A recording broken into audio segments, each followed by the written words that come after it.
Oke, alhamdulillah sampai dengan siang hari ini pun sami dar ya. Sampun. Alhamdulillah. Dereng pindo.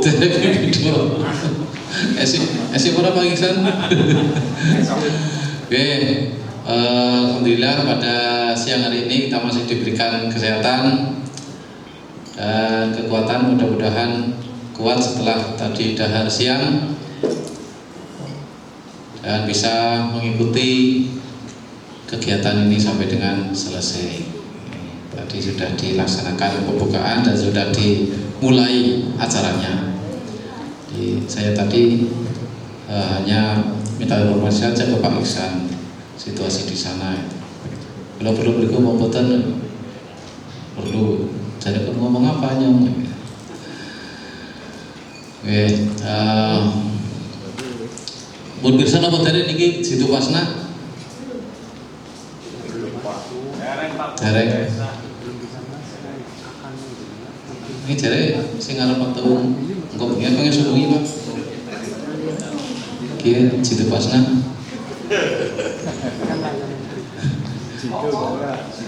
Ya. Sing mandan guyu berarti ada.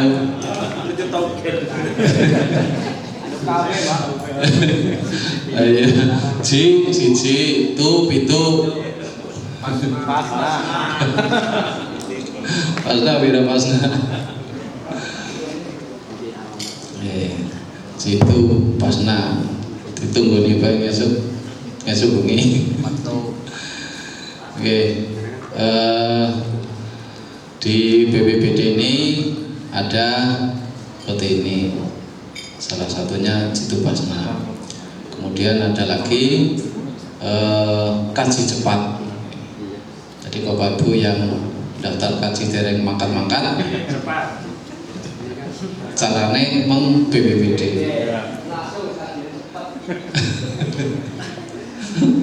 Ada kaji cepat.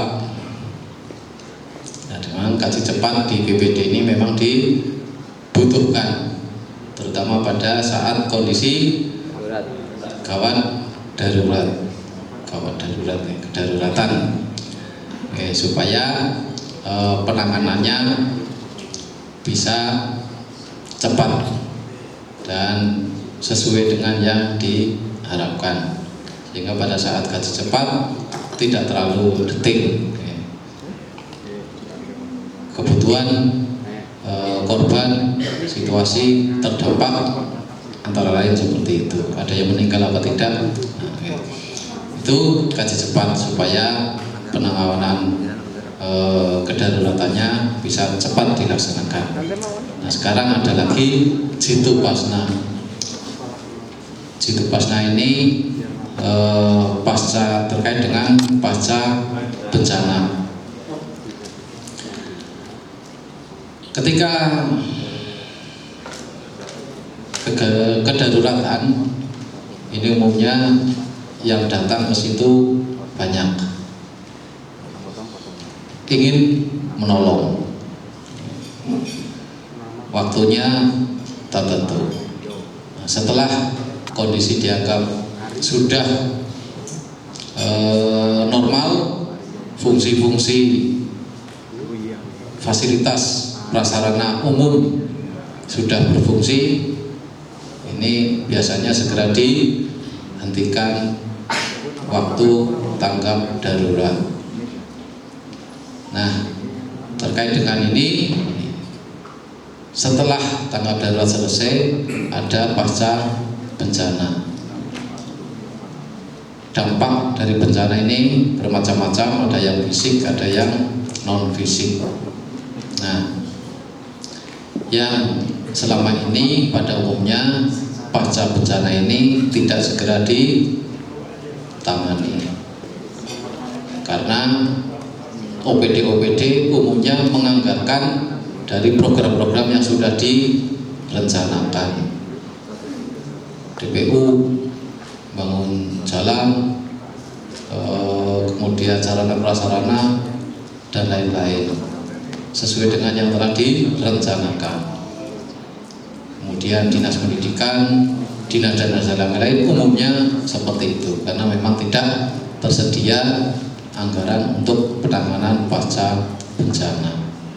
Oke. Hingga ini tentu saja semua berharap penanganan bencana ini tidak hanya pada saat masa kedaruratan, tetapi pasca bencana juga dilaksanakan. Oke. Utamanya kalau fisik umumnya sudah bisa dilaksanakan. Jalan rusak, ambrol, ketika sudah bisa berfungsi sudah dianggap jalan. Tetapi yang non fisik ini yang kadang-kadang terlewatkan, orang pati dianggap. Jadi ini dari bidangnya Pak Iksan ini melakukan inovasi, kreasi, melaksanakan dan Jitu Pasna. Harapannya nanti yang pertama ketika kejadian ini data-data pasca bencana bisa segera diperoleh, diinventarisasi menjadi data pasca bencana yang perlu ditangani lebih cepat. Dari Bapak Ibu melaporkan dari tempat kejadian ini bisa lebih cepat, kemudian bisa lebih akurat. Secara teknis nanti akan disampaikan oleh para narasumber. Nah, setelah data terkumpul, harapannya ini bisa ditindaklanjuti dengan proses penyusunan anggaran pada periode berikutnya. Jadi itu pentingnya ketika tidak tersedia data kebutuhan, maka yang akan mengusulkan tidak punya dasar yang matang. Tetapi ketika sudah disusun kebutuhan pasca bencana, yang kecil-kecil mungkin bisa dilaksanakan langsung, tetapi kebutuhan yang lebih besar ini harus melalui proses penganggaran. Nah, ini yang pada saatnya nanti dari Jitu Pasna kemudian ada masuk R3P ya Pak. Nah, R3P ini yang nanti akan disampaikan ke dinas-dinas yang menangani maupun Bapeda, dan harapannya bisa dianggarkan pada periode berikutnya. Antara lain itu. Tapi dene jenengan ngesuk bengi nunggoni siji pitu di Pasna ya silakan. Bolak-balik ya kosong. Oke, saya kira itu saja pada narasumber. Terima kasih, dan Bapak Ibu juga terima kasih mengikuti kegiatan ini sampai dengan selesai. Mudah-mudahan ada manfaatnya bagi kita, tapi setidak-tidaknya namanya ilmu, namanya keterampilan tidak ada ruginya. Satu saat pasti ada manfaatnya, ada gunanya. Tanggane namanya ambruk-bruk, kira-kira kebutuhan pira ya nyong wis tau melu Jitu Pasna kene tak etungna. Oke, saya kira itu. Terima kasih, mohon maaf. Assalamualaikum warahmatullahi wabarakatuh.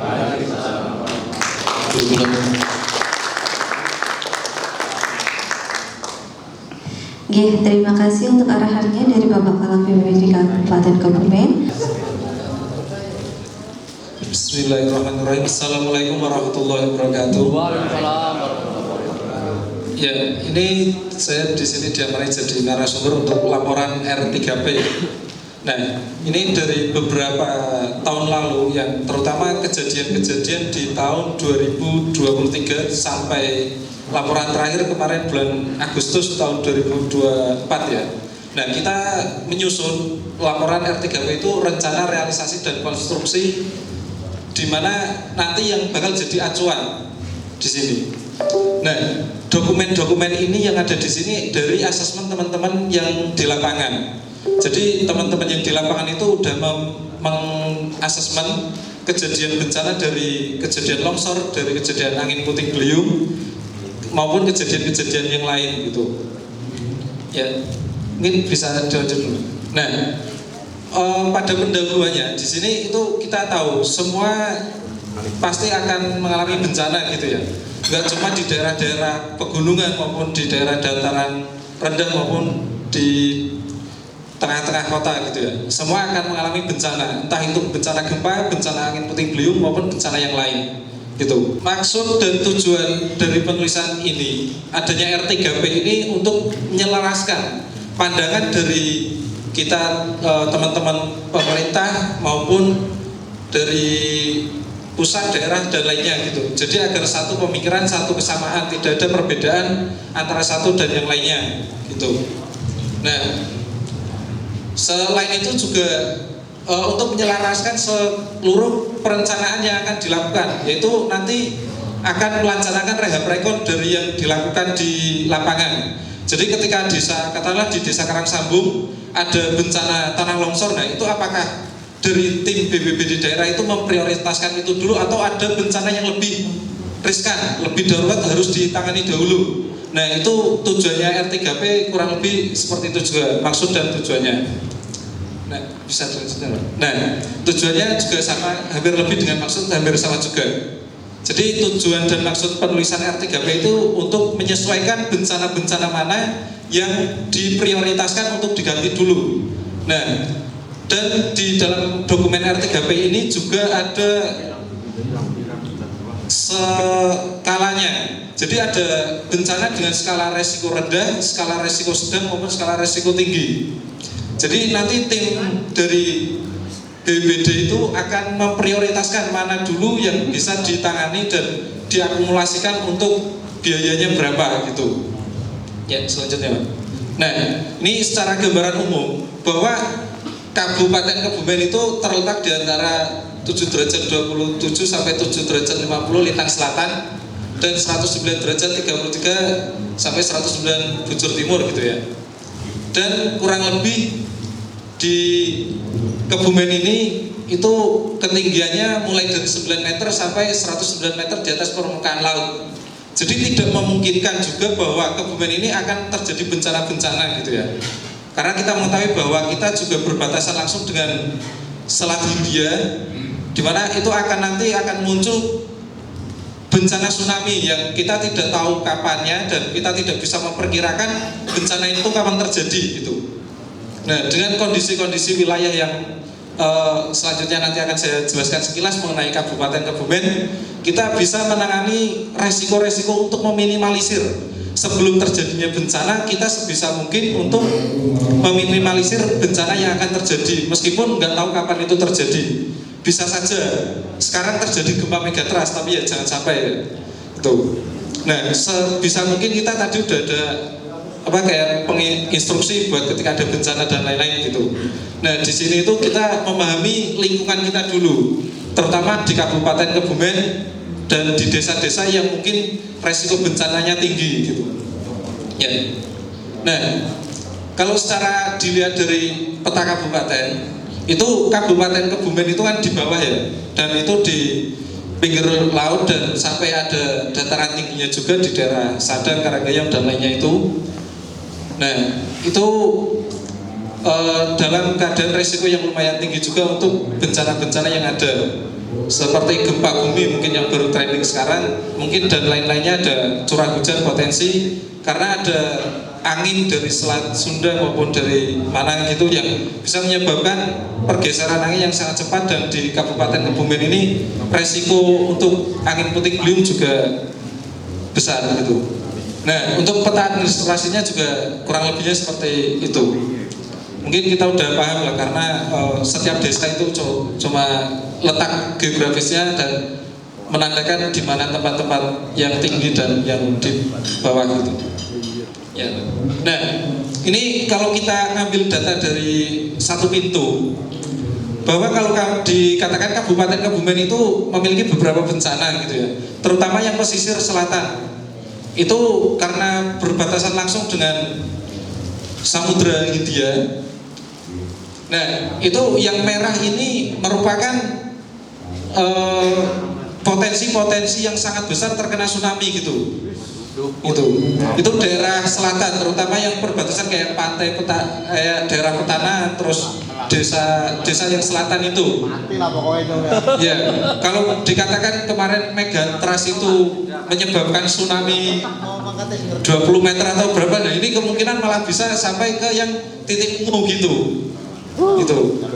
Nah, ini dari adanya perkumpulan ini yaitu untuk mengetahui resiko-resikonya dulu gitu. Biar kita tidak panik, tidak saat ada gempa bumi dinyatakan sirene berbunyi, kita udah mengetahui dari pemerintahnya dulu. Mengkondisikan masyarakatnya untuk segera gimana dan tetap tenang dalam menghadapi bencana gitu. Mungkin kayak kita tahu sekarang di Jogja, meskipun Gunung Merapi erupsi terus, tetapi masyarakatnya tetap santai, gitu ya, karena udah terbiasa, udah biasa gitu. Jadi nggak ada yang kayak dulu tahun 2006 atau 2004 itu yang Gunung Merapi 2010 itu pada keluar nggak karu-karuan karena ada kepanikan itu. Nah, di sini itu tujuannya juga sebisa mungkin dengan adanya dokumen-dokumen seperti ini kita memitigasi bencana dari sekarang. Harapannya itu bisa siap siaga ketika ada bencana gempa, tsunami, angin puting beliung, longsor, kita santai. Masyarakat diharap diimbau santai, nggak usah panik, tetap dalam statusnya gitu, nggak usah terlalu panik. Oh, ini dinyatakan Kebumen waspada siaga 1 untuk tsunami karena ada megatrust. Kita bisa mungkin tetap jangan sampai panik, tetap biasa dilakukan sesantai mungkin gitu.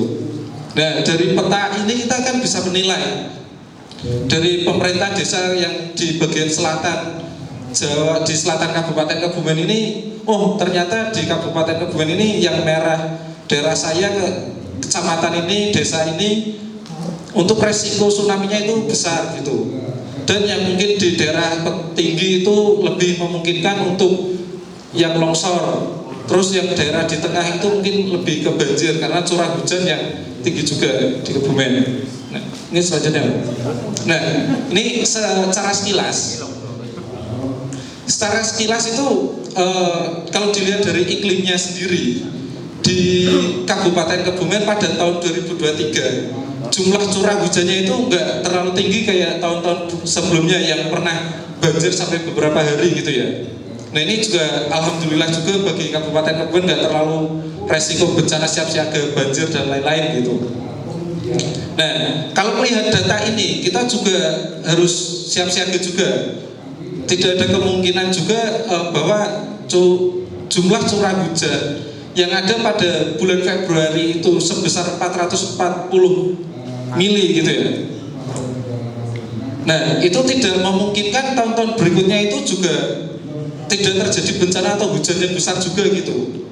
Nah, dengan adanya data-data ini kita bisa mengantisipasi dari sekarang gitu.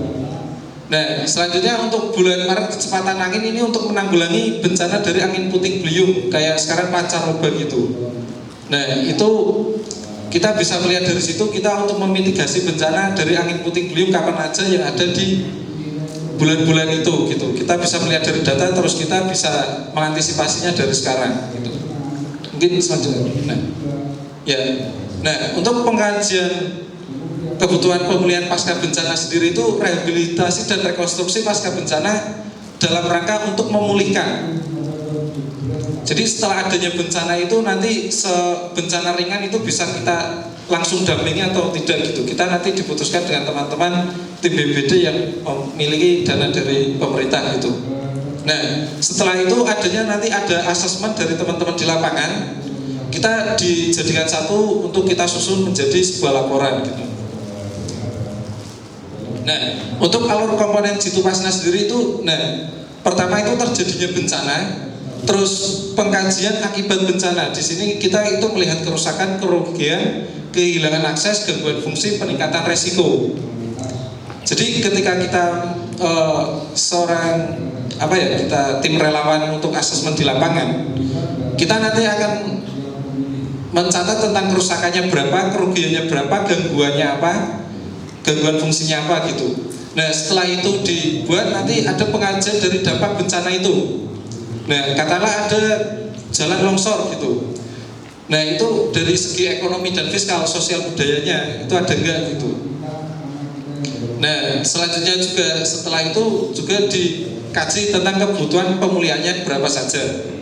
Dan di akhir itu ada perencanaan aksi gitu. Setelah terbuatnya ini nanti dilakukan aksinya gitu. Ya. Nah untuk komponen kebutuhan itu ada pembangunan, stimulasi, penyediaan akses, proses pemulihan, pengurangan resiko gitu. Jadi dalam komponen-komponen kebutuhan yang diberikan nanti sesuai dengan stimulusnya atau dengan sesuai rehab rekon yang ada di masyarakat atau asesmen dari hasil dari lapangan seperti itu. Nah untuk sektor-sektor saja. Nah untuk sektor-sektor yang akan direhab rekon itu di dalam kajian situasi itu ada 5 sektor. Ada sektor perumahan, sektor infrastruktur, sektor sosial, ekonomi, dan lintas sektor. Di mana setiap sektor itu memiliki subsektor sendiri-sendiri gitu. Jadi nanti di dalam dokumen ini ada perhitungan-perhitungan yang kita sudah klasifikasikan berdasarkan sektor-sektor tersebut agar mudah dipahami dan mudah dilihat oleh teman-teman semua. Lanjut. Nah, ini selanjutnya ada penilaian akibat dampak bencana. Jadi dari adanya bencana yang sudah terjadi tadi kita melihat akibat dan dampaknya. Itu ada apa saja di wilayah Kabupaten Kebumen. Terus kerusakan paling parah di bidang apa gitu. Kan ada subsektor permukiman, subsektor infrastruktur gitu, ada sendiri-sendiri, energi gitu, ada sendiri-sendiri. Bencana itu biasanya kan kita tahu ada CSR atau NGO dari LSM atau organisasi-organisasi masyarakat yang membantu ke lapangan untuk memberikan dana. Nah ini salah satu skema yang untuk pendanaan seperti itu. Nah untuk penyelenggaraannya sendiri itu dari hasil dari hasil asesmen yang tadi sudah dilakukan di awal. Jadi segala sesuatu yang terjadi bencana itu terus kita selenggarakan nih mana yang akan diprioritaskan terlebih dahulu dari dana yang ada. Jadi setiap kerugian, kerusakan yang terjadi itu ada data rincinya di file-file yang nanti dibutuhkan dari teman-teman asesmen. Nah, selanjutnya. Nah, untuk kedudukan rencana aksi ini kurang lebihnya pembangunannya sistemnya seperti ini. Untuk sistem pemerintahan pusat sama pemerintahan daerah. Gitu. Jadi kurang lebihnya strukturnya seperti ini gitu. Nah untuk untuk evaluasi dari setelah tadi ada asesmen, kita membuat perhitungan mengenai yang real gitu. Maksudnya ketika ada suatu rumah atau tanah longsor atau talud longsor, itu kita hitungan sesuai dengan harga satuan daerah gitu. Nah, di sini saya cuma menampilkan rekap dari perhitungan yang sudah tadi ada perhitungan di depan. Jadi yang tadi di depan itu hasil asesmen dari teman-teman. Terus yang terakhir ini kita menyesuaikan dengan harga satuan daerah untuk pemulihan rehab rekonnya gitu. Jadi hasil dari perhitungannya kurang lebih rekapnya seperti ini. Pak Ihsan, dan alhamdulillah saya dapat amanat baru di bidang kedaruratan Pak sekarang Pak, mengampu biasa Pak yang kondisi bencana yang harus cepat-cepat gitu Pak. Itu satu. Mungkin di sini kan pesertanya dari desa gitu Pak, desa tanah dan sebagainya, dan nanti istilahnya form dan sebagainya nanti teman-teman yang nanti sesuai bagian tugas di sektor pemukiman, sektor infrastruktur, sektor sosial, sektor ekonomi produktif sampai lintas sektor itu semuanya ada nanti. Monggo dicermati sampai 2 hari ini, dicermati, dipahami, dan bagusnya lagi dioperasionalkan ya Pak nanti di masing-masing desa sehingga benar-benar yang sudah ada ini jadi tim inti gitu. Apa lempeng percuma gitu. Jadi Bapak Ibu sekalian di sini ini istilahnya menambah kasanah tim inti kita di BPBD yang terbatas dan di desa-desa nanti otomatis misalkan ada permohonan atau ada bencana dan mungkin ada tindak lanjutnya, otomatis kajiannya dari dengan semuanya, perwakilan dari desa yang sudah desa maupun yang belum, itu yang sudah nanti belajar perhitungan Jitupasna seperti itu. Jadi kita tinggal verifikasinya udah cepet lah, nggak usah.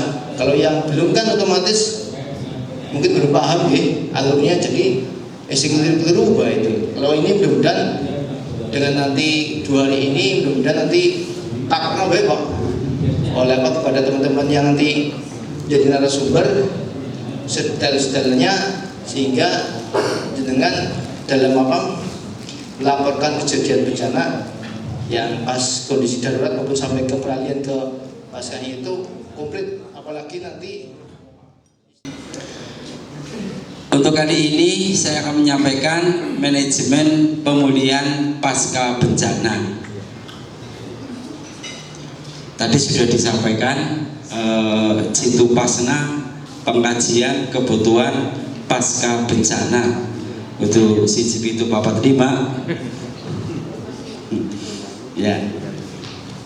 Mengapa Bapak Ibu dihadirkan ke sini? Ini paling tidak adalah yang pertama, Bapak Ibu butuh ngelmu ya, butuh ngelmu bagaimana cara menghitungkan kerusakan maupun kerugian. Nah ini mungkin nanti ada pakar-pakar, ada di sini banyak insinyur ya, termasuk saya juga insinyur Suro IR itu ya, insinyur. Sebab begini Bapak Ibu, ketika saya itu kalau turun ke lapangan biasanya nanggung Mas Teguh ki rutin, pokoknya saben angin ketone sing pertama tak tinggi minum Mas Teguh gitu ya, Tegarutno Petanaan. Itu setelah selesai HP ku laris, bola-bali diundang, kapan Pak bantuannya?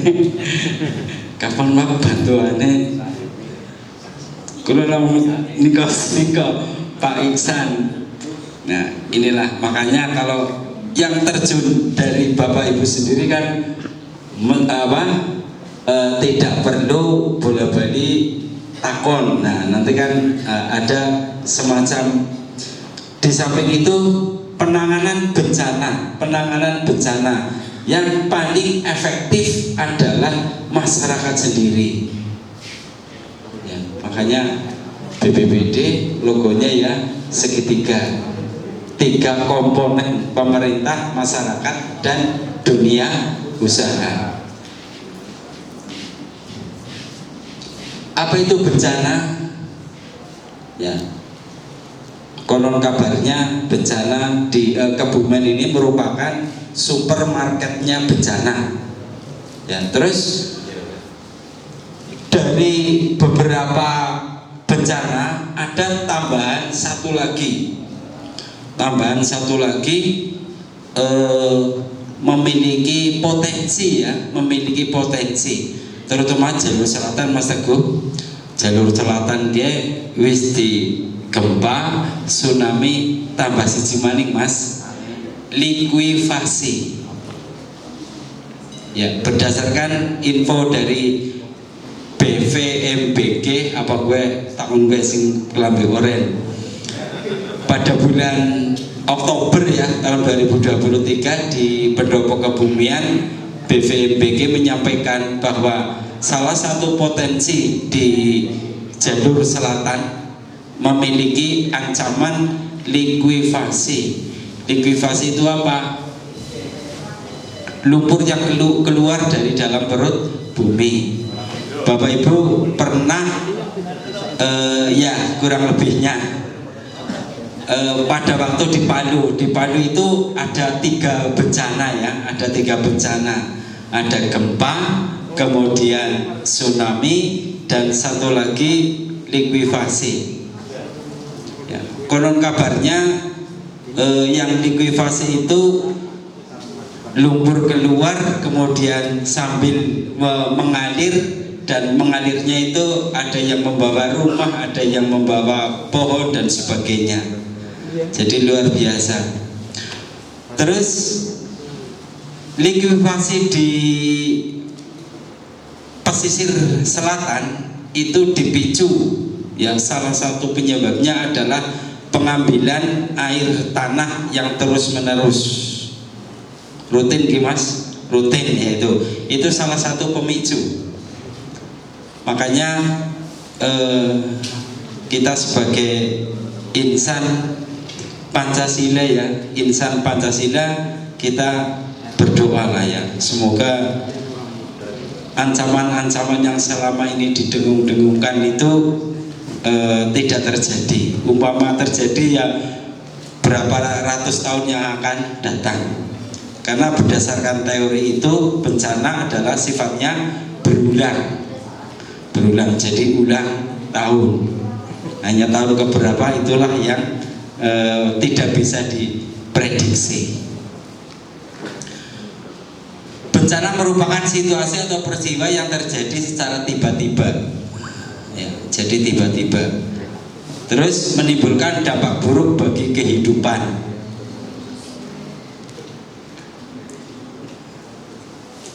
Termasuk di dalamnya bencana rumah tangga apa bukan, Nggih? Oh, bukan ya. Nggih. Ya. Menurut Undang-Undang Nomor 24 Tahun 2007, ini yang diilhami oleh tsunami Aceh ya. Jadi BNPB, BPBD itu terlahir akibat tsunami Aceh, langsung melahirkan BPBD dan BNPB.